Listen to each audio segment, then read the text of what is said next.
നമസ്കാരം. CPM-ൽ വലിയ പൊട്ടിത്തെറി. പിണറായിയും ഗോവിന്ദനും പ്രതിക്കൂട്ടിൽ. കനത്ത തെരഞ്ഞെടുപ്പ് പരാജയത്തിന് പിന്നാലെ ചരിത്രത്തിലെ ഏറ്റവും വലിയ തിരുത്തൽ നടപടികളിലേക്ക് CPM കടക്കുമ്പോൾ പാർട്ടി കടുത്ത ഉൾപാർട്ടി പോരിലേക്കും വിഭാഗീയതയിലേക്കും നീങ്ങുന്നതായിട്ടാണ് സൂചന. സെപ്റ്റംബർ 2-ാം വാരം കോഴിക്കോട് നടക്കാനിരിക്കുന്ന വിശാലമായിട്ടുള്ള സംസ്ഥാന കമ്മിറ്റി യോഗത്തിൽ അസാധാരണമായിട്ടുള്ള അഴിച്ചുപണികളും നേതൃമാറ്റത്തിനായിട്ടുള്ള കടുത്ത സമ്മർദ്ദവും ഉണ്ടാകുമെന്ന് ഉറപ്പായി കഴിഞ്ഞു. ഇതുതന്നെയാണ് രാഷ്ട്രീയ കേന്ദ്രങ്ങളുടെ വിലയിരുത്തലും. പാർട്ടി അണികൾക്കിടയിൽ കനത്ത അതൃപ്തി പുകയുന്ന സാഹചര്യത്തിൽ കോഴിക്കോട് നിന്നുള്ള ആ സമ്മേളനത്തിൽ എന്തും സംഭവിക്കാമെന്ന അവസ്ഥയാണ് നിലവിലുള്ളത്. തുടർഭരണം പാർട്ടിയെ പൂർണ്ണമായിട്ടും നിർജ്ജീവമാക്കി എന്നും നേതാക്കളുടെ അഹങ്കാരവും ധാർഷ്ട്യവും സാധാരണക്കാരെ പാർട്ടിയിൽ നിന്ന് അകറ്റി എന്നുമുള്ള കടുത്ത യാഥാർത്ഥ്യം ബ്രാഞ്ച് കമ്മിറ്റികൾ മുതൽ അങ്ങ് കേന്ദ്ര കമ്മിറ്റി വരെയുള്ള അവലോകനങ്ങളിൽ ഇതിനകം തന്നെ ഔദ്യോഗികമായിട്ട് രേഖപ്പെടുത്തി കഴിഞ്ഞു.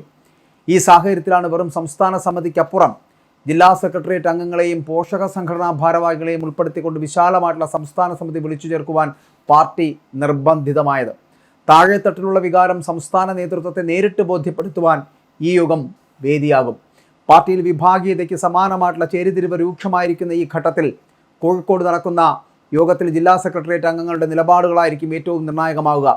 കണ്ണൂർ, കോഴിക്കോട്, എറണാകുളം, തിരുവനന്തപുരം തുടങ്ങിയ പ്രബല ജില്ലകളിൽ നിന്നുള്ള പ്രതിനിധികൾ നിലവിലെ നേതൃത്വത്തിൻ്റെ വീഴ്ചകൾ അക്കമിട്ട് നിരത്തി കടുത്ത വിമർശനം ഉന്നയിക്കുവാനാണ് തയ്യാറെടുക്കുന്നത്. താഴെത്തട്ടിൽ ജനങ്ങളുമായിട്ട് നേരിട്ട് സമ്പർക്കം പുലർത്തുന്ന ജില്ലാ നേതാക്കളുടെ കടുത്ത നിലപാടുകൾക്ക് മുന്നിൽ സംസ്ഥാന നേതൃത്വത്തിന് മറുപടി നൽകുക എളുപ്പമാകില്ല.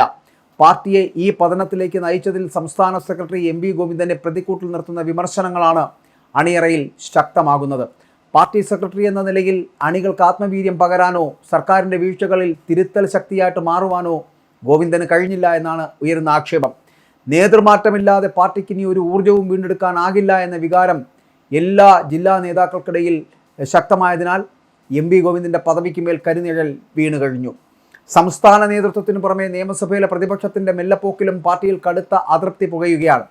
102 അംഗങ്ങളുള്ള UDF ഭരണപക്ഷത്തിൻ്റെ പടുകൂറ്റൻ ഭൂരിപക്ഷത്തെ നേരിടാൻ വെറും 35 അംഗങ്ങൾ മാത്രമല്ല, LDF പ്രതിപക്ഷത്തിന് അസാധാരണമായിട്ടുള്ള വീര്യവും പുതിയ ശൈലിയും ആവശ്യമാണ്.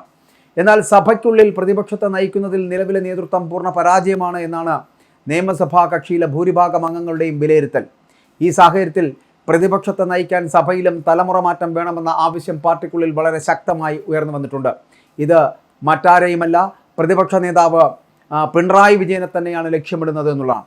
പഴയ പോരാട്ട വീര്യം നഷ്ടപ്പെട്ട പിണറായി വിജയൻ്റെ ശൈലി മാറിയ രാഷ്ട്രീയ സാഹചര്യത്തിൽ UDF സർക്കാരിനെ പ്രതിരോധിക്കണമെങ്കിൽ അല്ലെങ്കിൽ പ്രതിരോധത്തിലാക്കണമെങ്കിൽ പര്യാപ്തമില്ലാത്ത ഒരു നേതാവാണുള്ളത് എന്ന് ഉള്ള ആക്ഷേപം ഉയരുകയാണ്.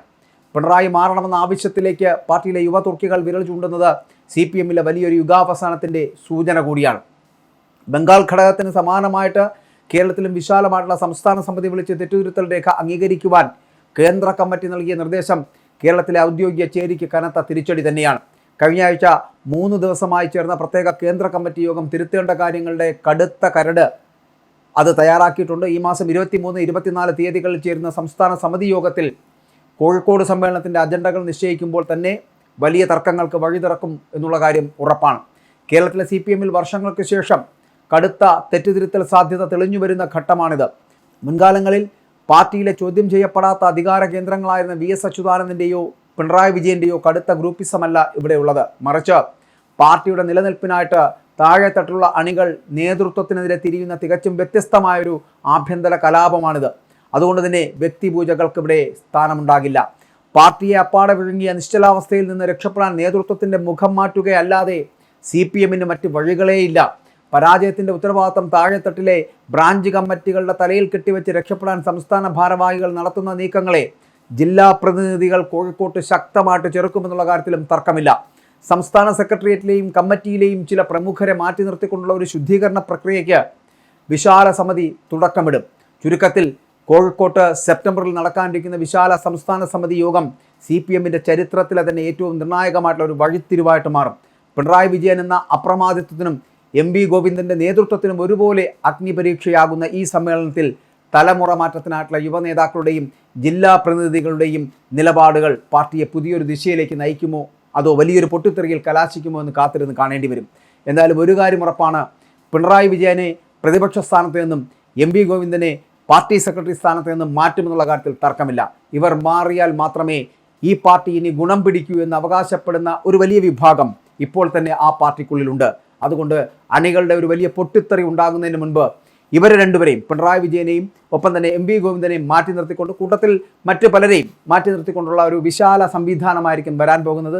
വലിയ മാറ്റമാണ് സംഭവിക്കാൻ പോകുന്നത്. CPM-ൽ ഒരു ശുദ്ധികലശം നടക്കാൻ പോകുന്നു.